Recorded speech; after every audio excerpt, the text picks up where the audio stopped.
ಭಗವದ್ಗೀತೆಯ 10ನೇ ಅಧ್ಯಾಯದ 34ನೇ ಶ್ಲೋಕದಲ್ಲಿ ಶ್ರೀಕೃಷ್ಣನು ಮಹಿಳೆಯಲ್ಲಿರುವ 7 ದೈವಿ ಶಕ್ತಿಯ ಬಗ್ಗೆ ತಿಳಿಸಿದ್ದಾರೆ. ಶ್ಲೋಕ ಕೆಳಕಂಡಂತಿದೆ. ಕೀರ್ತಿಃ ಶ್ರೀವಾಕ್ಚ ನಾರೀಣಾಂ ಶ್ರುತಿಮೇಧಧೃತಿಕ್ಷಮಾ. ಆ 7 ಗುಣಗಳನ್ನು ನೋಡೋಣ ಬನ್ನಿ. ಮೊದಲನೆಯ ಗುಣ ಕೀರ್ತಿ. ಸತ್ಕರ್ಮಗಳ ಮೂಲಕ ಕುಟುಂಬದ ಗೌರವವನ್ನು ಹೆಚ್ಚಿಸುವ ಶಕ್ತಿ ಆ ಮಹಿಳೆಯಲ್ಲಿ ಇರುತ್ತದೆ. ಇನ್ನು ಎರಡನೆಯ ಗುಣ ಶ್ರೀ ಅಂದರೆ ಪ್ರಾಸ್ಪರಿಟಿ.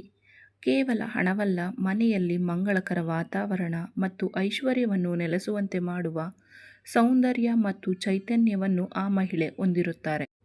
ಮೂರನೆಯ ಗುಣ ಮಾತನಾಡುವುದು ಅಂದರೆ ವಾಕ್. ಮೃದುವಾದ ಮತ್ತು ಸತ್ಯವಾದ ಮಾತುಗಳನ್ನು ಆಡುತ್ತಾರೆ. ಮನೆಯಲ್ಲಿ ಶಾಂತಿಯನ್ನು ಕಾಪಾಡುವ ಸಂವಹನ ಕಲೆ ಅವರಲ್ಲಿರುತ್ತದೆ. ನಾಲ್ಕನೆಯ ಗುಣ ಸ್ಮೃತಿ ಅಂದರೆ ಮೆಮೊರಿ.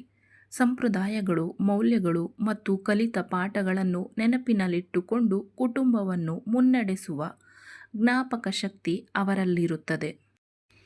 ಐದನೆಯ ಗುಣ ಮೇಧ ಇಂಟೆಲಿಜೆನ್ಸ್. ಕುಟುಂಬದ ಹಿತದೃಷ್ಟಿಯಿಂದ ಸರಿಯಾದ ನಿರ್ಧಾರಗಳನ್ನು ತೆಗೆದುಕೊಳ್ಳುವ ಬುದ್ಧಿವಂತಿಕೆ ಅವರಲ್ಲಿರುತ್ತದೆ.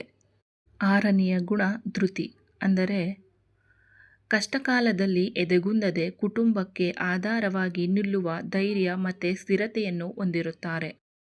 ಕೊನೆಯ ಮತ್ತು ಏಳನೇ ಗುಣ ಕ್ಷಮ. ತಪ್ಪುಗಳನ್ನು ಕ್ಷಮಿಸಿ ಎಲ್ಲರನ್ನೂ ಪ್ರೀತಿಯಿಂದ ಒಂದುಗೂಡಿಸುವ ತಾಳ್ಮೆ ಅವರಲ್ಲಿರುತ್ತದೆ. ಭಗವದ್ಗೀತೆಯ ಪ್ರಕಾರ ಯಾವ ಮನೆಯಲ್ಲಿ ಮಹಿಳೆಯು ಗೌರವಿಸಲ್ಪಡುತ್ತಾಳೋ ಮತ್ತು ಈ ಮೇಲಿನ ಸದ್ಗುಣಗಳನ್ನು ಒಳಗೊಂಡಿರುತ್ತಾಳೋ ಆ ಮನೆಯಲ್ಲಿ ದೈವಿ ಶಕ್ತಿಯು ನೆಲೆಸಿರುತ್ತದೆ. ಅಂತಹ ಮಹಿಳೆ ತನ್ನ ಕುಟುಂಬಕ್ಕೆ ನಿಜವಾದ ಅದೃಷ್ಟ ಅಥವಾ ಸೌಭಾಗ್ಯವನ್ನು ತರುವವಳು ಎಂದು ಕೃಷ್ಣನು ಬಣ್ಣಿಸಿದ್ದಾನೆ.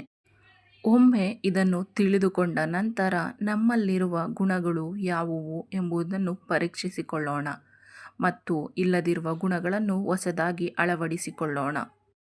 ಮುಂದಿನ ವಿಡಿಯೋದಲ್ಲಿ ಇದೇ ರೀತಿಯ ಒಂದು ಉತ್ತಮವಾದ ವಿಷಯದೊಂದಿಗೆ ನಿಮ್ಮನ್ನು ಸಂಪರ್ಕಿಸುವೆ. ಧನ್ಯವಾದಗಳು. ಮಾಹಿತಿ ಇಷ್ಟವಾದರೆ ಲೈಕ್ ಮಾಡಿ ನಿಮ್ಮ ಸ್ನೇಹಿತರೊಂದಿಗೆ ಹಂಚಿಕೊಳ್ಳಿ. ನಿಮಗೆ ಇದೇ ರೀತಿ ಬೇರೆ ಯಾವ ವಿಷಯದಲ್ಲಿ ಮಾಹಿತಿ ಬೇಕು ಆ ವಿಷಯವನ್ನು ಕಮೆಂಟ್ನಲ್ಲಿ ತಿಳಿಸಿ. ಧನ್ಯವಾದಗಳು.